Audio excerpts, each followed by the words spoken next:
Hola, ¿qué tal? Bienvenidos a una nueva emisión de Noticias en France 24. Los saluda Andrés Mesa Muñoz. Vamos con los titulares. Irán desmiente una vez más a Donald Trump. La República Islámica dijo que no ha tomado una decisión final sobre el acuerdo, como lo dijo previamente el presidente de Estados Unidos. Por su parte, Israel dice que dicho pacto incluiría la entrega de material nuclear de Irán. En Reino Unido, aterrorizadas viven las minorías étnicas y también los residentes extranjeros en Belfast, tras 2 noches violentas de oleadas antiinmigrantes. Esto luego del ataque con cuchillo por el que acusan a un refugiado sudanés. Las autoridades culpan a la extrema derecha de avivar la ira en redes sociales. Arranca en México el Mundial de Fútbol de Norteamérica. Los ciudadanos celebran en todo el país el partido inaugural en el que el anfitrión derrotó 2-0 a Sudáfrica. Un encuentro antecedido por la ceremonia de inauguración que contó con la participación de la cantante colombiana Shakira.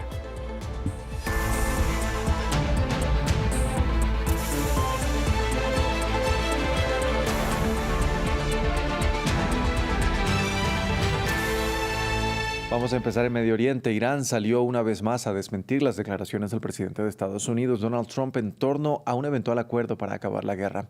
El Ministerio de Relaciones Exteriores de la República Islámica dijo que no ha tomado ninguna decisión final después de que el mandatario estadounidense dijera haber alcanzado un gran pacto y suspendiera nuevos ataques previstos para esta noche.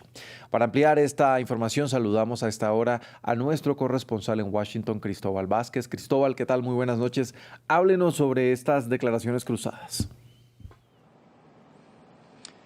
Pues hay que recordar que Trump llevaba ya casi 2 días amenazando que iba a bombardear a Irán y que iban a ser muy fuertes estos ataques por todo el país y en lugares estratégicos, ¿no?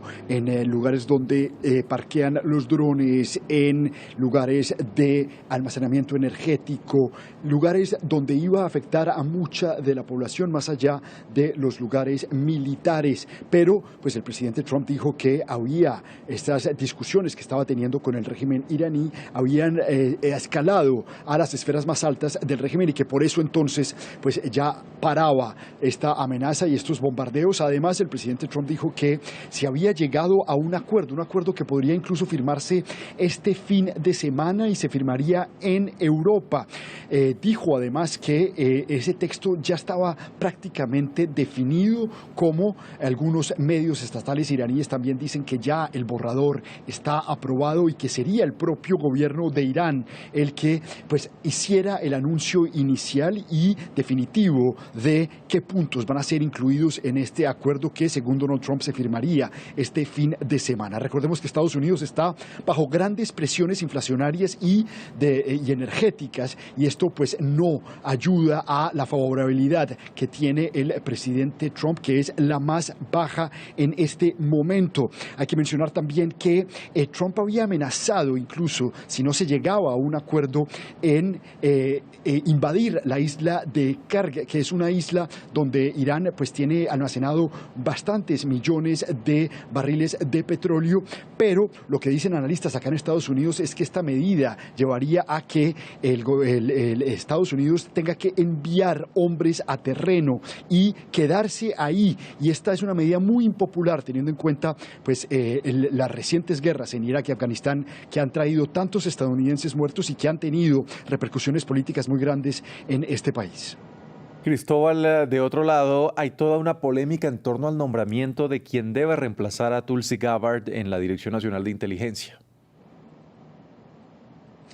Exactamente, y es que Trump había momentáneamente nombrado a un señor que se llama Bill Pulte.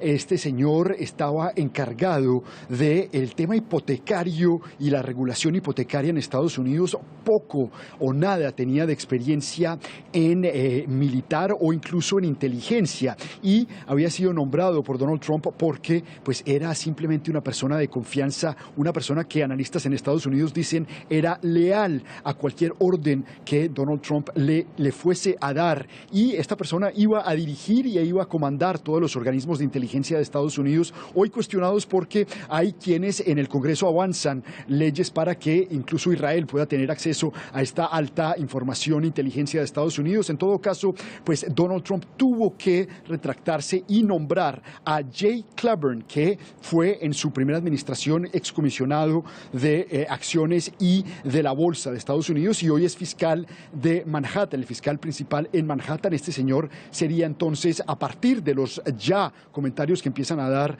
los congresistas, aprobado, y evitaría así entonces este impasse que llevó a que tanto republicanos como demócratas se pusieran de acuerdo para no aprobar esta semana una ley que se llama la ley FISA. Esta medida permite al gobierno de Estados Unidos espiar y escuchar conversaciones prácticamente de cualquier persona en Estados Unidos con la excusa de seguridad nacional. Pues esa ley, esa medida se expira este viernes, es el límite, y tendría que ser aprobada antes de este viernes para que siga aplicándose. Pues lo que llama la atención es que ya el Congreso sale este fin de semana y vuelve el lunes, así que está un poco entre la espada y la pared. A pesar de haber nombrado un nuevo candidato, no va a poder darse la extensión a tiempo para que Estados Unidos, al menos por las próximas semanas, pueda seguir con este programa que le permite escuchar llamadas y espiar a extranjeros.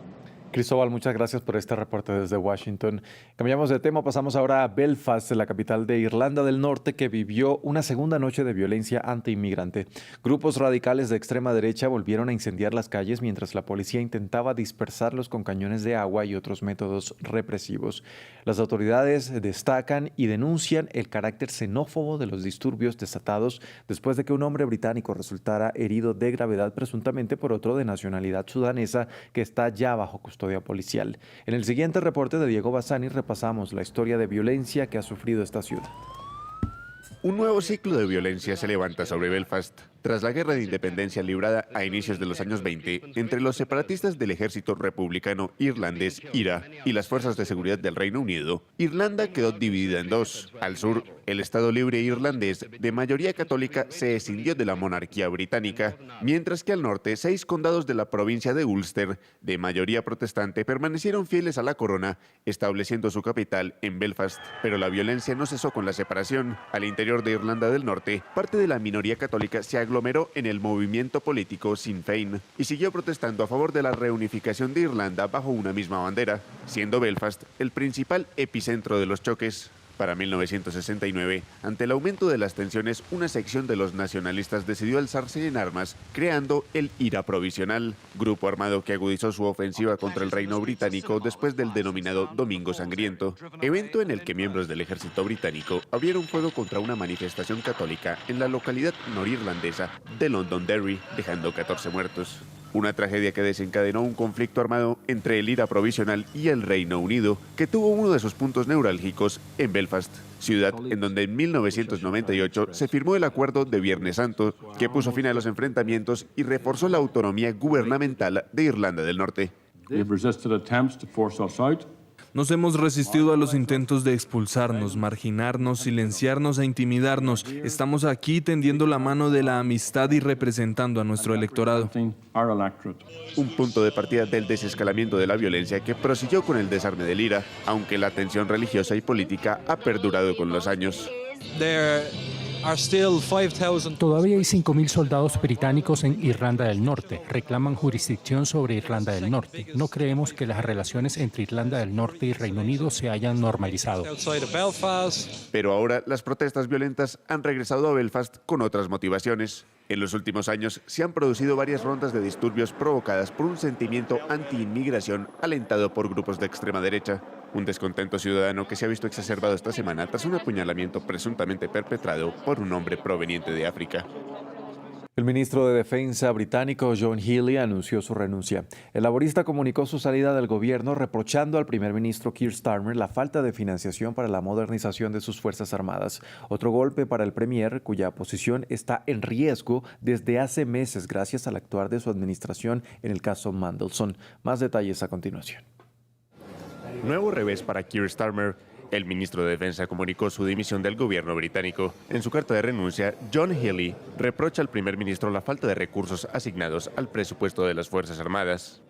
Esta nueva era para la defensa exigía una mayor inversión a través del Plan de Inversión en Defensa. El excelente y exhaustivo trabajo interministerial que concluyó en enero, supervisado por usted, por mí y por el ministro de Hacienda, confirmó la magnitud del reto y las crecientes exigencias en materia de defensa. Desde entonces, usted no ha podido, y el Ministerio de Hacienda no ha querido, comprometer los recursos que la nación necesita para defender el país en estos tiempos de amenazas crecientes.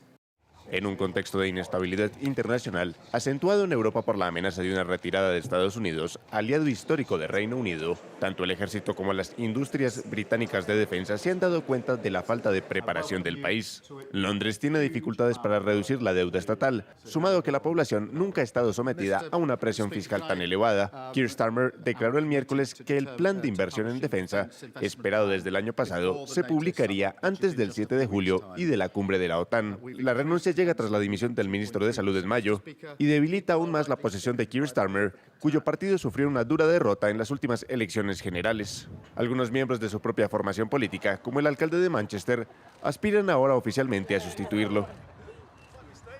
En su sexto día de viaje a España, el Papa León XIV visitó el archipiélago canario y denunció la indiferencia de muchas personas ante la suerte de los migrantes. En los últimos meses, el pontífice ha adoptado un tono más contundente contra los líderes mundiales, lo que provocó recientemente la ira del presidente de Estados Unidos, Donald Trump, tras criticar fuertemente sus políticas de línea dura contra los inmigrantes. Lea Jurel nos amplía. Un llamamiento a luchar contra la indiferencia.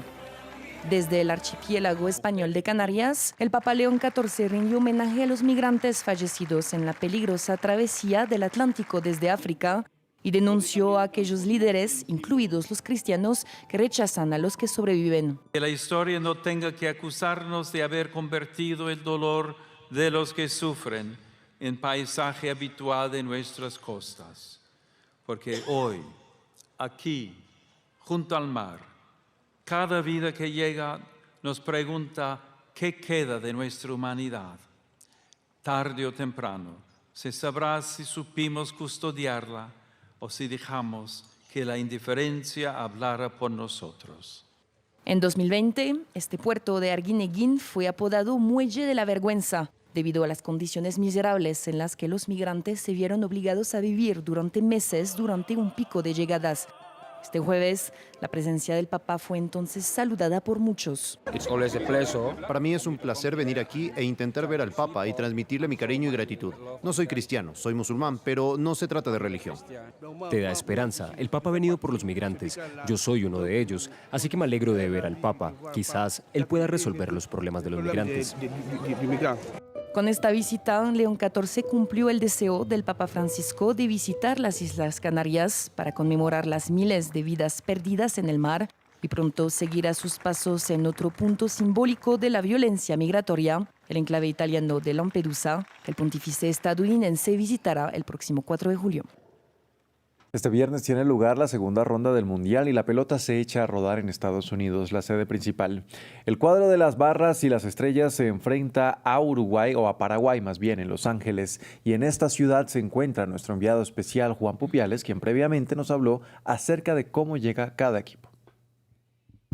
Se acabó la espera y llegó el momento de la verdad para el conjunto de Estados Unidos. Aquí en Los Ángeles comienza esa andadura de uno de los anfitriones de esta Copa Mundo y que empieza en ese grupo con ese compromiso ante Paraguay, ya con esa presión de saber de que México, otro de los coanfitriones, comenzó con el pie derecho con esa victoria ante Sudáfrica. El panorama que parece un poco más optimista para este equipo de las barras y las estrellas después de saberse que todo indica que Chris Richards, el defensa central del Crystal Palace, titular indiscutible con este equipo, parece haber superado esa lesión que lo tiene al margen desde mediados de mayo. Una buena noticia para Mauricio Pochettino, entrenador de este equipo, de esta selección, y que además tiene pasado él mismo también como central cuando era jugador. Un Pochettino que por delante tiene a otro entrenador argentino, Gustavo Alfaro, al frente de esa selección paraguaya que, pese a que terminó sexta en las eliminatorias suramericanas en rumbo al Mundial, acabó con esos mismos 20 28 puntos que terminó Colombia, que fue tercera.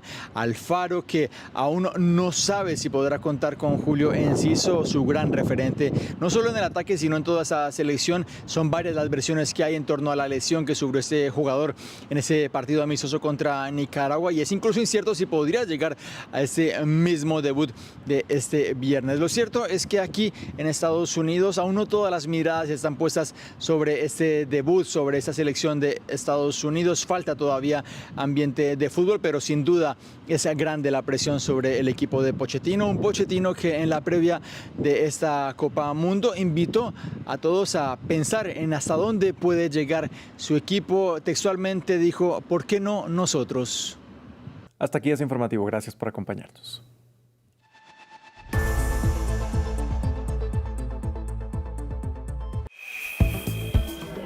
En un instante, deportes.